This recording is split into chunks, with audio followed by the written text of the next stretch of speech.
I'm Martin. And you are? Ew, grossed out. What? What did I say? No, no, no, no! Welcome to another review of A-Duck. A-Duck Reviews. Reviewing Martin Mystery. Or as I like to call it, Discount Totally Spies. Because that's basically what it is. The exact carbon copy clone of this stupid, stupid show is Martin Mystery. At least Totally Spies had rewatch value. This has close to none. Our story starts in the French countryside, where a man takes his daughter into a creepy library, and he lets his daughter run amok, because people don't know how to watch their kids in these types of shows, and Canada is a jerk because it's a jerk to kids and all. Anyway, the girl finds a mysterious book holding a monster inside, because in this show there's actually real monsters. From the bog. What? It came from the bog. Nice dramatic entrance. Anyway, the title song, although a little bit cool, is not enough to make up for it. This show has the exact same creators as Totally Spies, which says a lot because this show basically is Totally Spies, except without the girls. You have Martin, who basically... Yeah, we'll talk about him in a minute. Now, on to Martin Mystery himself. He's an asshole. He has the stupidity and flirting of Clover, the jerkiness of Eddie from Ed, Edd n Eddy, and, worst of all, the voice of Double D, Samuel Vincent, voices Martin Mystery, as he does Double D. Right on! Who are you? Then we have Diana. She's Martin's sister. She's just basically all three of the Totally Spies in one package. She has Sam's smarts, Clover's anger, and Alex's blandness. There really isn't that much to say about her. She's just kind of the voice of reason. Which is fine if she had some flaws as well. And then there's Java. Java's basically a caveman. No, literally a caveman. Like, why? Why have a caveman on your secret agent team? Not only that, all he does is bring the muscle, which the Totally Spies didn't even need. Next. Unlike in Whoop, the spy leader of the organization is their mother. No joke. They call her Mom. But, she's just basically a female Jerry. Like, we need one of those. And anyway, she's just basically a copy of him. And this little annoying alien guy is Billy. Remember how I said how Martin sounds like Double D, and he's voiced by the same guy who's Double D? Well, this guy has the same problem, but worse. He sounds exactly like Double D. So much so that I was considering that Sam Vincent purposefully made him sound like him. Why? Ice cream treat? I've got chocolate burritos and giant banana split bars. Burrito, por favor. Double D is double done for. So now we finally get to the focus of the episode. And as you can see, it has the same font style as Totally Spies in the same direction. So, Martin tries to flirt with some girls, but is called gross. And so Diana obviously calls him off on that. Oh, now look what you've done. When are you gonna grow up and stop making messes? So Martin and Diana getting into a fight on how Martin makes messes. So they make a bet to see who can stay unmessy for the longest. This reminds me of a Totally Spies episode, Spies on the Farm. So basically, they've been ripping off ideas from each other for a long time. And Whoever loses, and I'm sure it will be you, has to give Java a foot massage. No gloves.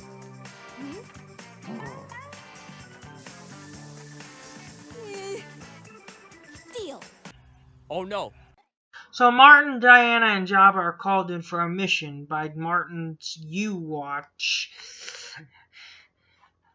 Well, it isn't exactly as interrupting as being whooped in Totally Spies, so it's a step in the right direction, but it's still very conspicuous, and you can, even a young person can easily identify this. So they get scanned and all this stuff for the secret agency. Martin goofs off with Billy for a sec, which is very painful to watch. And so they go up to see their mother in the top floor of the facility. And get their mission. Alarm, Java. It's just the center's virtual combat simulator. Okay, so the agents get told to go to northern France. And they mess around with some stuff in her office. It's kind of fuzzy. If you'll excuse me, I have to save Agent Anaconda from the reptile dispatching cyborg. This way, guys. So our heroes get whisked away to northern France, where all of this mysterious paranormal stuff is happening. Diana tries to take it in, but her idiot brother decides it's time to hit the road.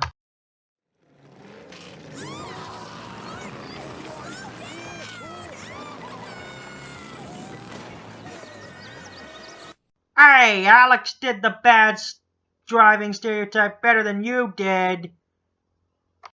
Hi there, I'm Martin Mystery, secret agent extraordinaire. Wrong. Man, how stupid can you be? You're a secret agency. Secret agents. Secret agents? Must I go on? So Martin stumbles upon some goo, but realizing that he's still in the bed, he can't touch the goo. So he gets out his watch to sample the goo. Yeah, this watch can basically be anything. It's basically the gadget hacks of the show. Like, I thought this was a mystery show. I didn't know there was these fucking gadgets. Now, and also, here's Where do you come up with this stuff? Paranormal Monthly. Every issue comes with a wealth of information and a toy surprise. Of course. So they hear a scream, and they find out that another kid has been stolen by some sort of monster. Yes, a real monster. And the monster disappears in a pile of maggots. The most unbelievable thing I've ever seen. The fact that our abductor just turned into a pile of worms, or the fact that the ground is glowing? Correction, Diana. Those are maggots. They're not worms. If they were worms, they'd be more tube-like.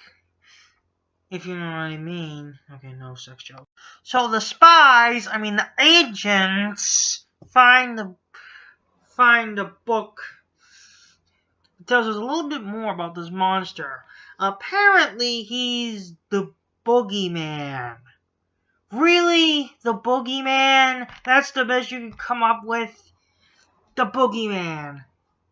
Oh, the boogeyman.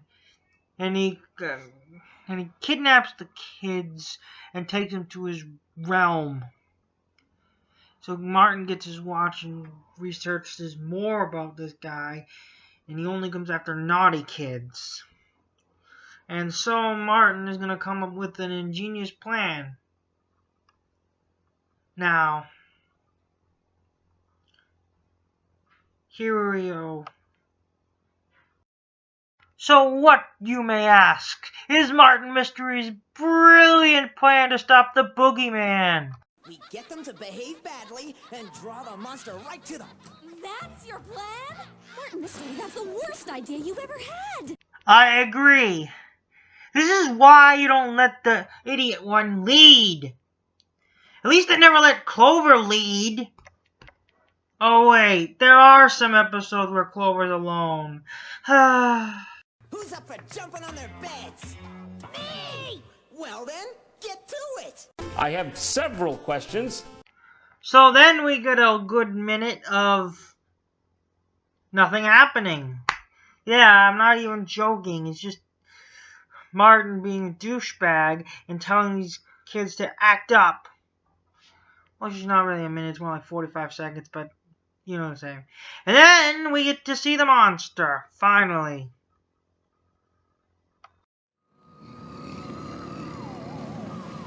The boogeyman begins his attack. Jabba the Hutt tries to attack him, but he's a caveman, so he fails. So Martin tracks him down by using a fishing net of some sort. But the monster escapes into maggots. And then they go down the whoop hole. Time to take the plunge. Martin, you'll pay for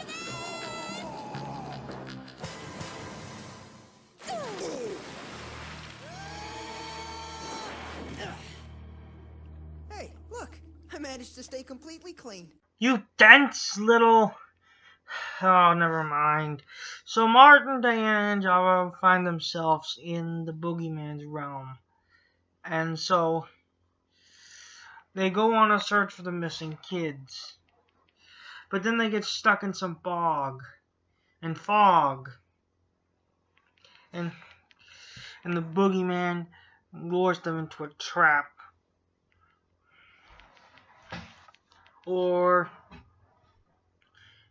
And so they stumble upon the boogeyman's lair. And they find the kids. And so we finally get to learn a little bit more about the boogeyman. He does have some hilarious voice. Because you're naughty children, and you're never going to leave. Excuse me, I'm not a child. I am a young lady. A very naughty young lady who didn't do her late homework. How did you know that? Got him! I'm sorry, I just can't take the boogeyman seriously.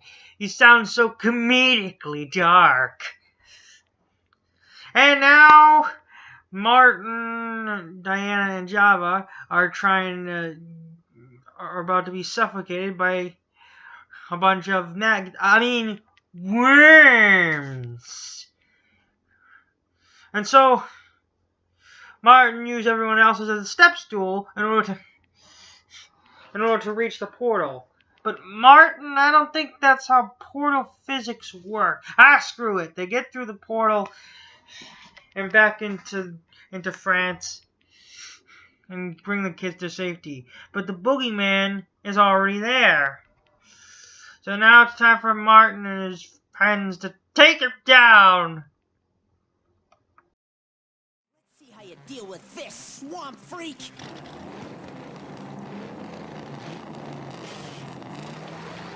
Woo! Yeah! Oops. What the fuck? So Clover Devil D flattens the boogeyman with his car, and the boogeyman flees back to the library. So their plan is to try and find out how to put the boogeyman back in the library and trap him there. And the boogeyman is lurking around, all mythical luck. And Martin rips off Totally Spies' bungee belts. And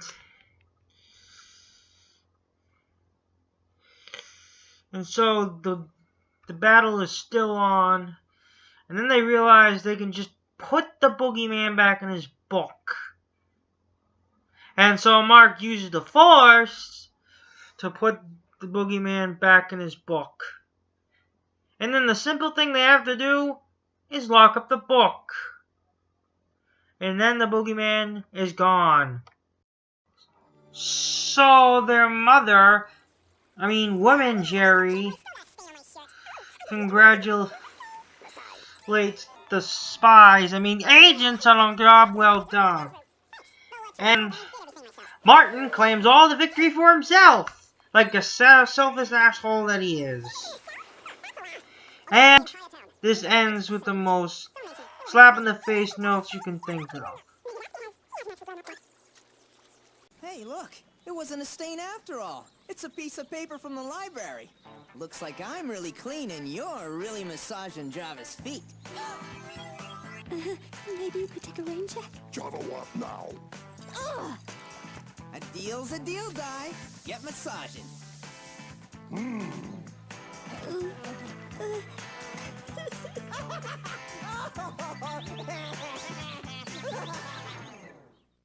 And that was Martin Mystery. So how did it do? Like I kept saying, discount Totally Spies. Word for word, this show is a rip-off of the show, and it's created by the exact same people. But it's no surprise, they tried to replicate everything about what made Totally Spies good for them. But honestly, it just feels like copycatting. And would you believe they did a crossover with the two shows? Whew. Well, I think I've done enough reviewing for a while.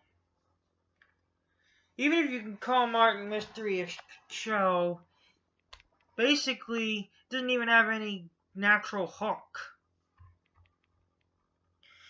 I think I'm gonna go back to other types of animation now. There's nothing else that's worse than. Oh no.